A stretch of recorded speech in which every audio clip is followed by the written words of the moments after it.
What are you doing here? We're having breakfast, man. What are you doing here? Actually, I'm trying to eat breakfast. I was gonna have some fruit, maybe a little bacon. I know I'm not supposed to have bacon. Well, maybe a little egg.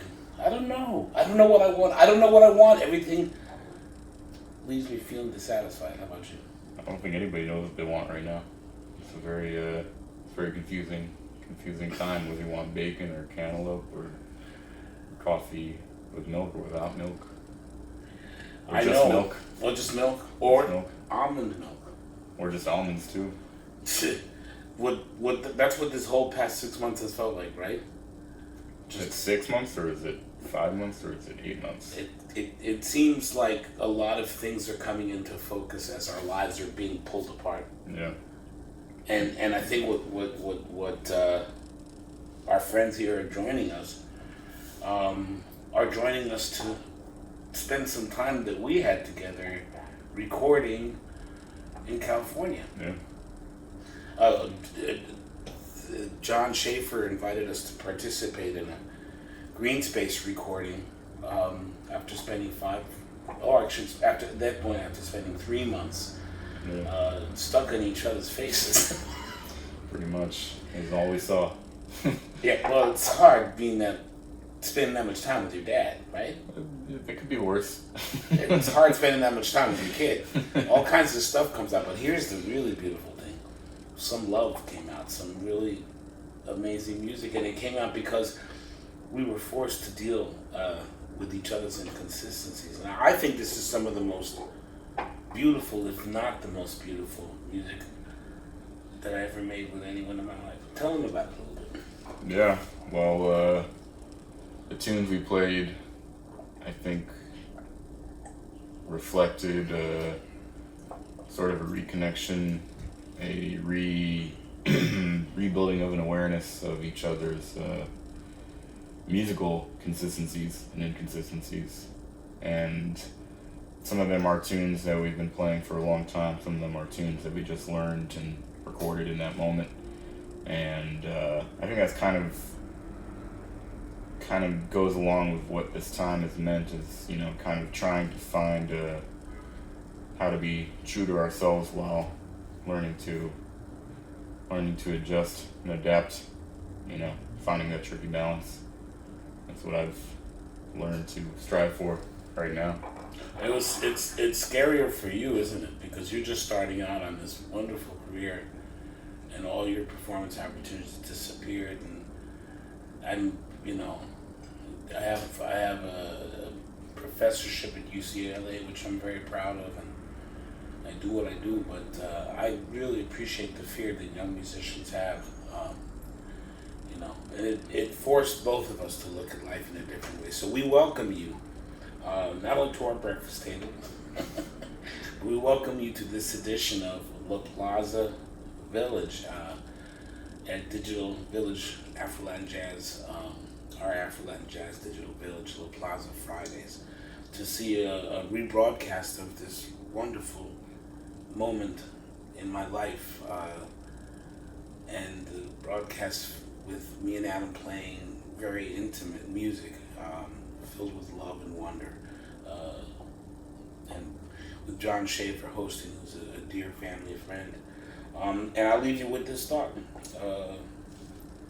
Amidst the personal loss of friends and mentors, amidst the sleepless fear of facing a future we cannot comprehend, amidst the growing awareness that the lack of moral compass in Washington shows no signs of abating, amidst all of the existential horror of rampant racism and the mediocrity of so many Americans who whine about beaches while people die, in the midst of all this, we discovered the greatest truth of all.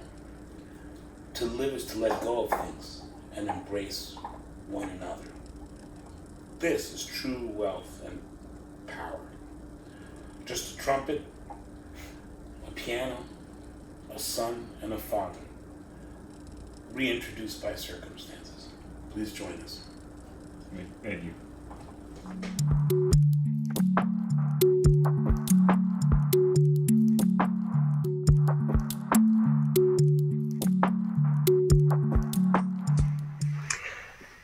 Hi, from New York Public Radio. Welcome to a virtual version of the Greene Space, New York Public Radio's dynamic street venue, street level studio, performance room, interview room, all of that closed, but not stopping us from bringing you tonight a live set with Arturo and Adam O'Farrill, who are joining us from LA. And guys, Arturo, Adam, good to see the two of you. Good to see you, John. Always, sir. Always. So we have a lot to listen to, a lot to talk about, but in the interest of getting to music as quickly as possible, the first song you're going to play is called El Macache. Both of you individually have recorded versions of this song. Where does it come from?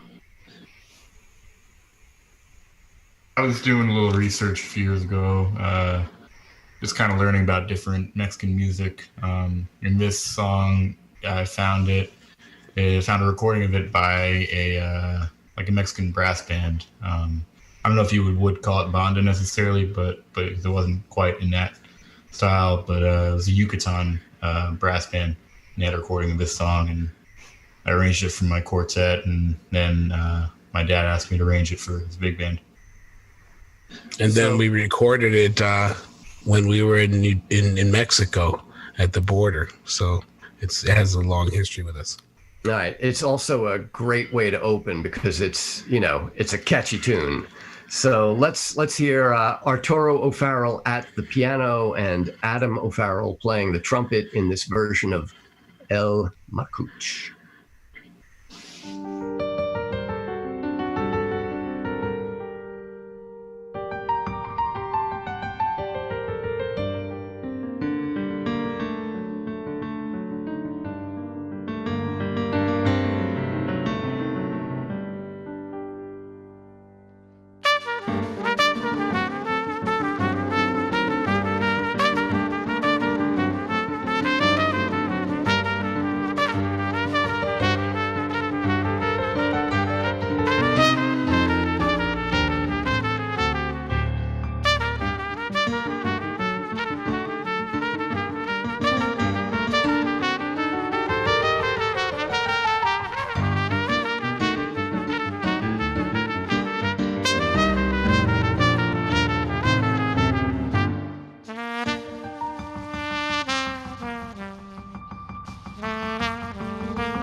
Well, there you have our guests, Arturo O'Farrill at the piano, Adam O'Farrill playing the trumpet, and an arrangement of this traditional Mexican song called El Macache.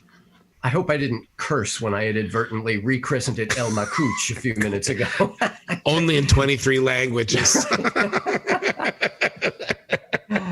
Now, Arturo, you were in residence at the Greene Space, when it was still open, and, you became a familiar presence in our ground floor performance studio.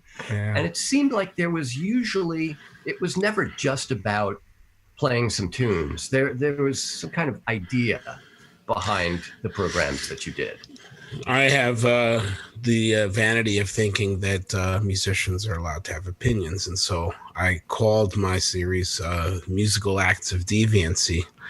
And we had themes like frenemies at the piano, in which we gathered an impersonation of the president with me and Paquito, whom I hadn't played with in many years. And, Paquito de Rivera. Yeah. And we did all kinds of things. And it ended up that we did the world premiere commissioned by the Greene Space of a piece that I wrote called Gulab Jamon, which is a combination of Indian and Spanish food. And it was a piece that dealt with fluidity, recognizing that we are all part of one another, and that fluidity is truly our nature. And so I have to say that Greene Space residency is one of the high points for me of the work I've done. Yeah. Well, the last couple of LPs that you've done have also been driven by big ideas. The idea of borders, with the Mexican-American album that you did 2 records ago. But the new record, called 4 Questions, is, if anything, even more explicit in its messaging, it seems. Well, I was moved by watching Dr. Cornel West speak one day at a dialogue called Revolution in Faith. And he electrified me, and I just saw literally an orator that spoke like John Coltrane played. So the idea came into me that I would like to write a concerto for him. And so I was lucky enough to be in the McDowell residency with time on my hands and research time. And I was lucky enough to partner with the Apollo Theater, and they commissioned the piece. And then finally, I was lucky enough to convince Dr. West to record this piece with us and to perform it at the Apollo. And also, the whole album is really about my feelings, which are sometimes a little political, sometimes just a little, sometimes a little social. Yeah. Well, Fandango at the Wall, the Mexican-American project, was both political, but as the title Fandango implies, you could dance to it. You could have a good time listening to it. The 4 questions, they're serious questions. And, it's pretty of the moment, I guess I'll say. They're questions that are first poised in a book called Souls of Black Folk by W.B. Du Bois. And the questions have to do with what does oppression do in the face? What do the oppressed do? How do we act? How do we preserve our humanity so that we don't become like our oppressors? And I know that I'm allowed to say this in this setting, but we're in the midst of a great and terrible and dark moment in American history, and we are not going to lose our humanity and our dignity. We refuse to. We will continue to make art. We will continue to uphold one another, and we will continue to walk in a way that propels each one of us foot by foot through the future. Well, one of the surprising byproducts of the pandemic has been the decrease in consumption of fossil fuels. The air is measurably cleaner. The birds are singing lower because they don't have to strain to be heard. There are all these things. And Adam, it seems like, in addition to inheriting your father's musical gene, you also, with your last record, for example, if I call it a CD, I have to put CD in air quotes, right? Because you've made like a real conscious commitment to decrease the amount of plastic in putting your music out. Yeah, it's a great Biophilia Records. It's a great label. It was. I was drawn to it for those reasons. I was also. I liked the idea of the fact that it was sort of starting out at the time, and that like it wasn't like it wasn't like Blue Note all of a sudden changed their ways of doing things and started printing paper, biodegradable paper, albums. Was that a label was doing this from the ground up, as like a sort of it's the origin of their concept as a label and as a in its existence. And it was it was only like a year or two old when I put that album out with them, and it was cool. It felt good to kind of be a part of what they were doing. Yeah. So when people buy the record, what are they actually getting? They get it's kind of like an origami. I wish I had one here. It's like an origami sort of like there's a cover in the back, artwork and titles in the back.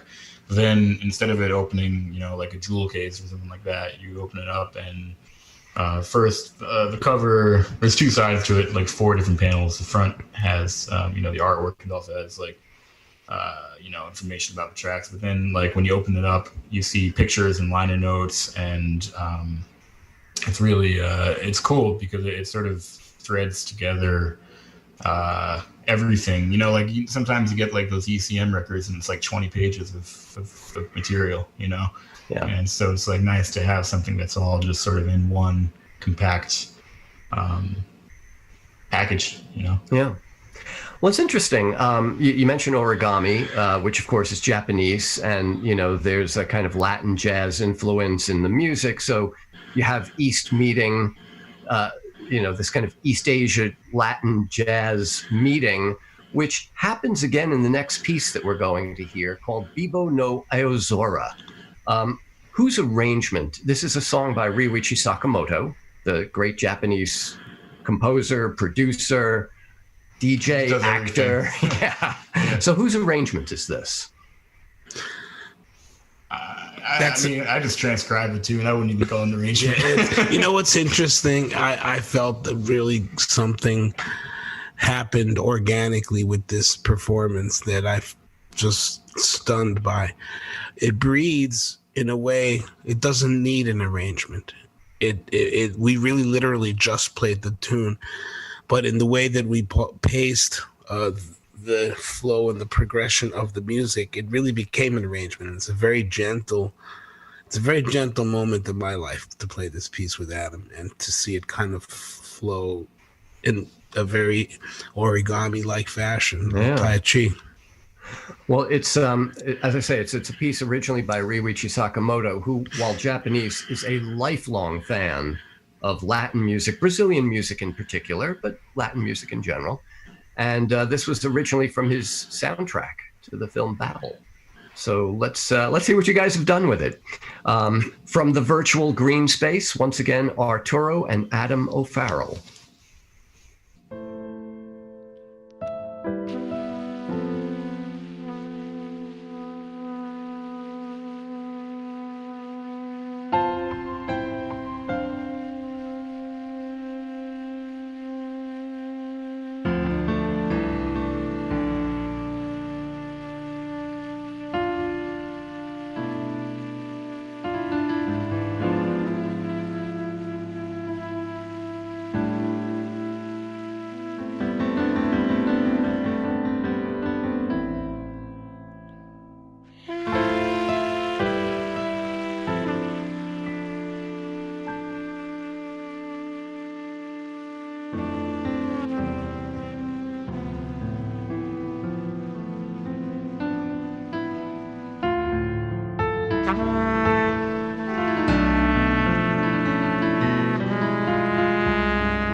It's a beautiful tune, originally from the Babel soundtrack by the Japanese composer Ryuichi Sakamoto, but you've just heard it played by Arturo and Adam O'Farrill, piano and trumpet, respectively. Bibo Noel Zora is the name of it, and you did a little quick sleuthing there, Adam. What's the translation of that title? Beauty of the Blue Sky. Yeah. Sounds like maybe he's kind of mixing a little Japanese and a little Spanish or Portuguese in the title there.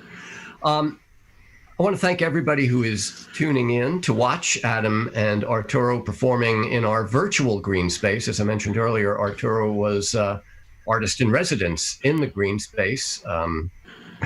Seems like years ago when the place was open. And we are, doing our best to continue to bring you interviews, conversations, live performances from the Greene Space, and thrilled to have Adam and Arturo and you here with us. And the thing is, it does cost money to do this. And, the Greene Space is part of New York Public Radio. And so if you are in a position to make a donation to New York Public Radio tonight, we would be glad to accept that from you. And it's really easy to do. All you need to do is text the word live to 70101. So just text live, that word, to 70101, and we'll text you right back with a form to fill out and make a contribution on behalf of the Greene Space, which has been so important to multiple communities here in New York, not just the musical one, although obviously, Arturo, that's where your passion lies in the series of programs you put together for us. Yeah, I've had the privilege of sharing a platform at the Greene Space with Iodeli Cassell,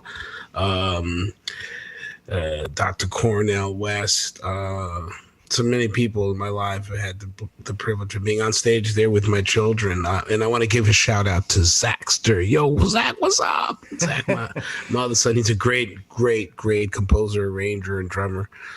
And he led our Fat Cat Afro-Latin youth program at the Greene Space. And we miss you a lot, son. So Zach is still here in Brooklyn, right? I think he's doing good. He's with his beloved Sasha and the great Ricky Rodriguez, so he's cool. All right. Now, both Zach and Adam represent the third generation of great musicians in the O'Farrill family, because of course your dad was Chico O'Farrill. How hard did you push these guys? Were you one of those parents who thought, I don't want them making the same mistake I did, I don't want them following, or was there maybe a gentle, hey, you should think about this? You know what? We never really pushed them. Allison and I decided early on in the game that they would have some discipline. We didn't care if it was ballet. We didn't care if it was painting. We didn't care what it was. And since they grew up thinking that everybody's mom and dad plays the piano, Adam took piano lessons, Zach took drum lessons, and eventually Adam discovered the instrument of his grandfather, the trumpet. But we didn't really push them. The only thing we did push them to do is to take the illness and spread it far and wide, because we made them run a jam session for kids. And that was about the only time that we really had to get them up on Sunday mornings at Puppets Jazz Cafe. We used to make them run the kid jazz jam session at Puppets. And that's the only time we ever felt like we were, go ahead, get out there, push. But other than that, they've both been very self-motivated and highly dedicated performers. Nice. Well, now you also have a wider musical family. Tell me about the Origin Collective. Origen is a brand new Origen.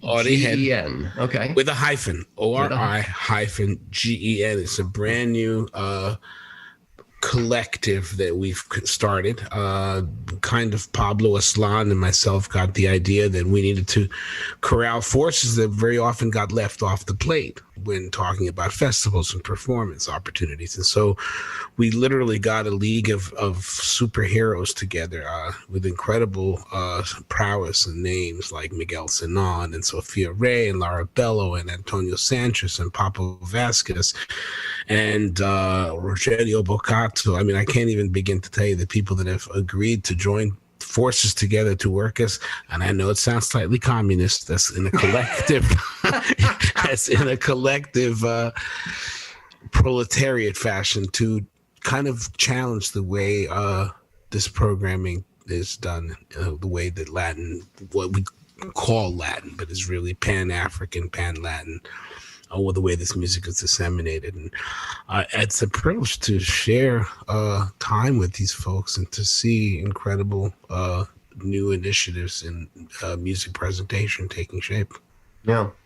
Well, your dad sort of did that without needing, without forming a collect, just by the force of his own musical personality, was able to sort of get people to recognize that Latin music was not a single monolithic thing, but rather, a huge expanse of sonic possibilities.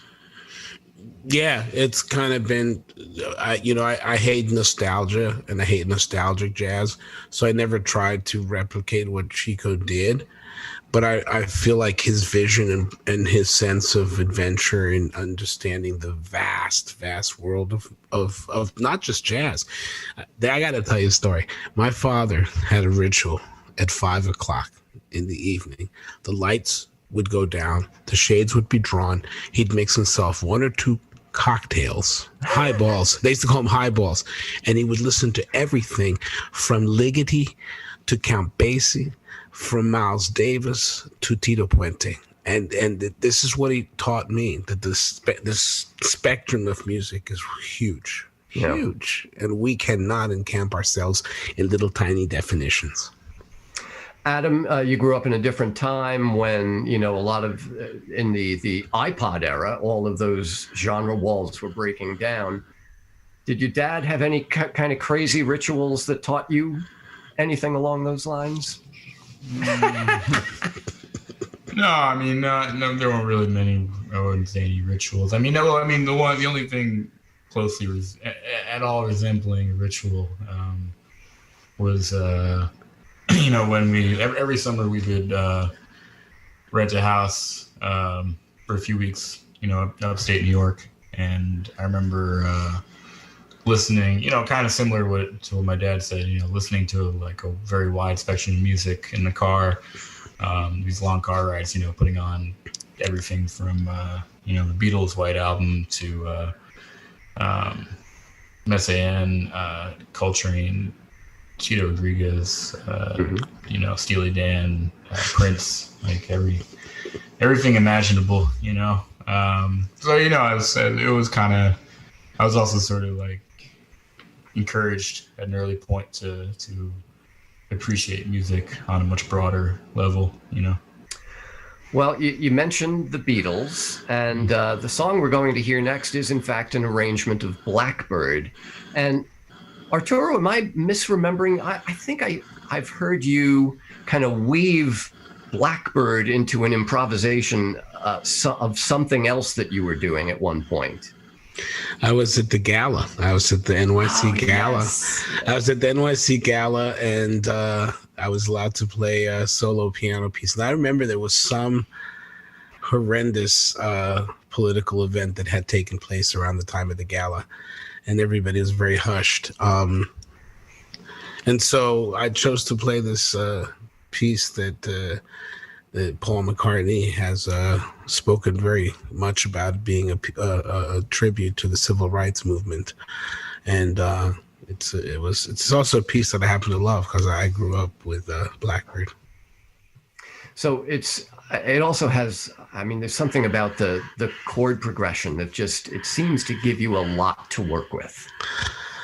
It's one of those pieces that it's so diatonic that you can actually, when you slip non-chordal tones into it, it still sounds diatonic. All right. Well, that's right. I remember it now. It was New York Public Radio, the WNYC Gala, and it was just you. But now let's hear you with Adam and the trumpet in this version of the Beatles' Blackbird.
a lovely version of the Beatles' Blackbird, played by Arturo O'Farrill at the piano, Adam O'Farrill playing the trumpet. And one of our listeners/viewers was wondering why Adam and Arturo are in LA when they are both New Yorkers. Well, we will get to the bottom of that in a few minutes, but for right now, let's hear one of Arturo's own pieces. This is called In Whom.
That's called In Whom, written by Arturo O'Farrill. He's at the piano, and you heard Adam O'Farrill playing the trumpet, the two of them with us from our virtual Greene Space. Sage writes in, thank you, a fascinating program of great music reinterpreted by father and son. Remarkable, intimate, inspiring. Father and son are with us from LA. Arturo, we have been neighbors for years. What the hell are you doing in LA? I'm raging against the sun. I get up in the morning, I look out the door, and it's not a cloud, perfect weather, and it infuriates me. And then on top of that, everybody's cheerful and nice and helpful, and that even makes me angrier. But luckily, I'm not a transplant. I'm bi-coastal. I have a beautiful position, professor of global jazz studies at UCLA, and it's an incredible opportunity to shape what a lot of people think jazz is, and to make it certainly more global, and to modernize it to a level that I don't think a lot of institutions are doing. But UCLA said, hey, here, design this program, and I can't think of a more amazing opportunity. Well, I love the idea of global jazz, not jazz as a specifically American art form, because at this point it's over 100 years and it's gone everywhere and changed, as pop and rock have.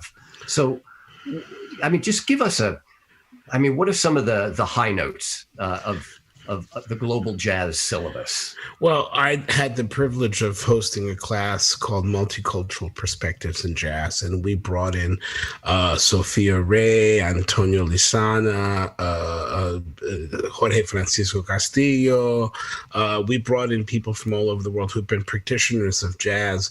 And I got to tell you, I am also of the opinion that jazz, some institutions have nationalized it because it's profitable.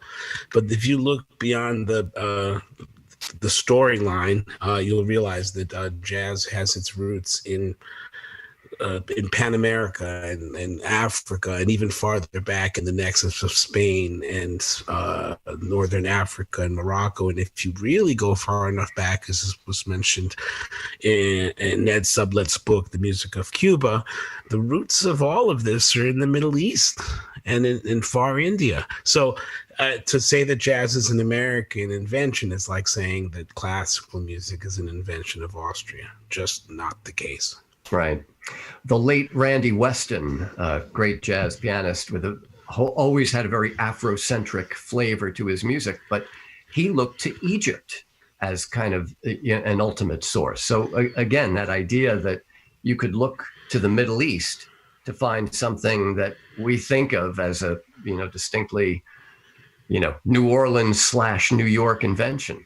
Well, Americans are very good at claiming ownership of a lot of things that are global. And I also like to think that it's not just a question of the you can't really know where you're going unless you know where you come from. And in a way, understanding the globality of this music is a clue as to its future, and it's happening. The music that we call jazz is being expressed all over the planet in different ways, with different techniques and in different aesthetics. And I think that's exciting. Adam, with the various projects that you've done, a quartet that doesn't have a comping instrument, do you feel jazz is a constricting term for what you do, or is it now just exploded to the point where it can mean anything? Well, yes and no. I think. I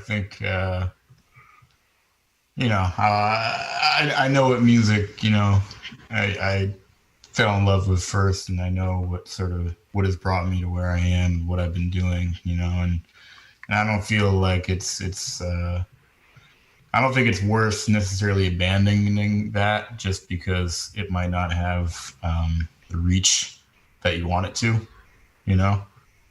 So I think of it, I at the same time, yeah, like I think, there's a lot of music, you know, that you can call that is marketed as jazz, but I think, you know, obviously doesn't really, you know, it's not, you know, it's questionable. And I mean, honestly, you know, like something like Radiohead, you know, like their later discography, I don't know if I call that straight up rock, you know. Absolutely. And I think, like, you know, it's, but also I think what helps that music reach the way it does is that it's called rock. So I don't know. I mean, I don't know if I don't really have a clear answer, you know. Yeah. Well, I mean, you're too young to remember record stores, but your dad will remember those. And, you know, it used to be like if there was a saxophone in the credits, you know, on the liner notes, didn't matter what the record sounded. They went into the jazz bin because unless somebody knew what it was, they saw a sax and they just thought, got to be jazz. And you would find the craziest stuff in the jazz bins of record stores because that's where they dumped the things that were world music, what we now call world music, experimental things, whatever people didn't know what to do with. It's funny because I think that we've lost the sting of jazz. Jazz was always very political, very revolutionary, very, you know, Albert Ayler, Eric Dolphy, Charles Mingus. These were revolutionaries, and it's much less about that now. But I do want to mention that the absence of a piano player in Adam's band is a little bit like patricide, but. I did want to ask you about how did he get away with that, not having a piano in the band? I think it was intentional. You know, somebody I was actually talking to somebody yesterday, and they were asking about that, and you know, it didn't even, like, people have asked me, like, had mentioned that, you know, both your parents are pianists, why is there no piano? And, like, honestly, and none of it even crossed my mind. You know? A likely story. Yeah. Well, it worked for Ornette Coleman. I mean, you know, he won a Pulitzer for that record with the double drummers and the bass and just him on sax. No comping instrument, no piano, no guitar. Adam, the piece we're going to hear next, this is one of yours, right? Where does Beverly Crossing come from? It was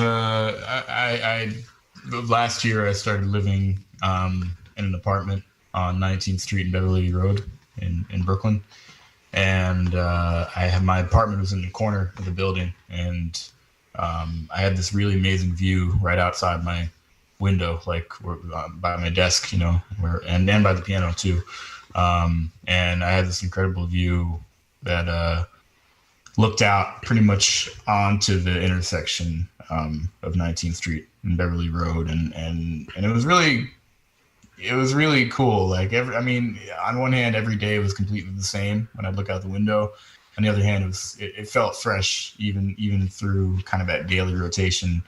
And never the same river twice, right? I guess so. Yeah. So yeah, it was kind of, the tune was meant to sort of convey that that simplicity while also kind of leaving room for spontaneity. Mm-hmm. And room for a piano in this piece, at least. You know, every now and then you gotta make some I try to stay out of his way. All right. Adam and Arturo O'Farrill, let's hear their performance of Beverly Crossing.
That's called Beverly Crossing. It is a work by Adam O'Farrill playing the trumpet, Arturo O'Farrill playing the piano.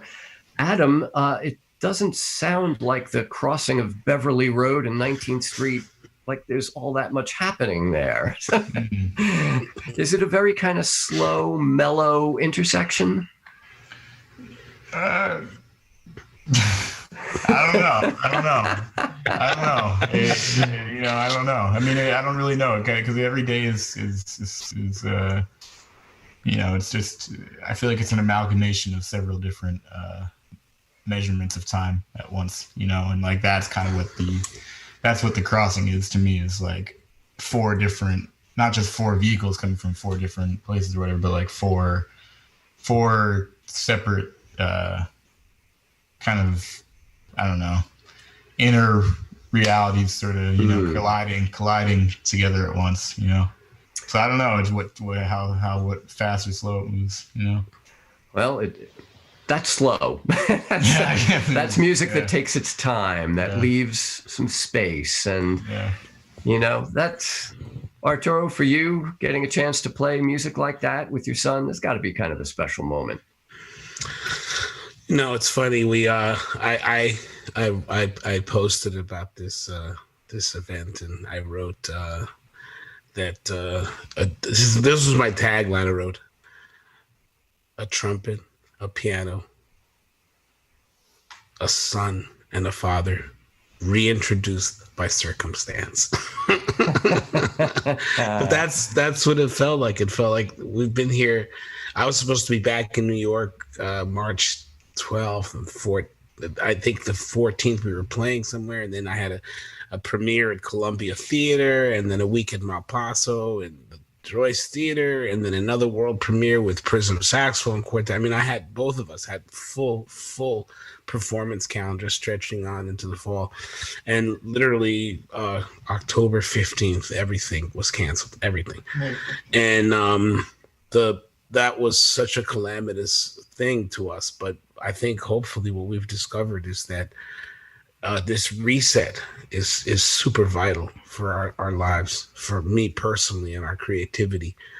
And it is a time of being very, very, very slow and appreciating and embracing one another, because that is the true measure of power and wealth. Yeah. Well, for that reason, I'm especially glad that we had the opportunity to do this with you guys tonight, because while you've been doing that, we've had a chance to document it and to share it with lots of other people. I don't know if post-quarantine there's a duo recording that might happen from this experience, but even if there isn't, I can't afford them, so. Now, the piece we're going to leave people with is kind of a classic, and I'm going to assume, Arturo, that this was your call to pick a Fats Waller tune. I love this piece, and I've been playing this piece my whole life. So, Jitterbug Waltz is, I mean, some of these pieces, have a certain novelty effect to them. Maybe that's something that's sort of accrued over the years as we've become really familiar with them. But this is actually a pretty interesting piece of music, isn't it? It's a lovely piece of music. First of all, the Jitterbug wasn't in 3. So right away, Fats Waller was having the time of his life messing with people's minds.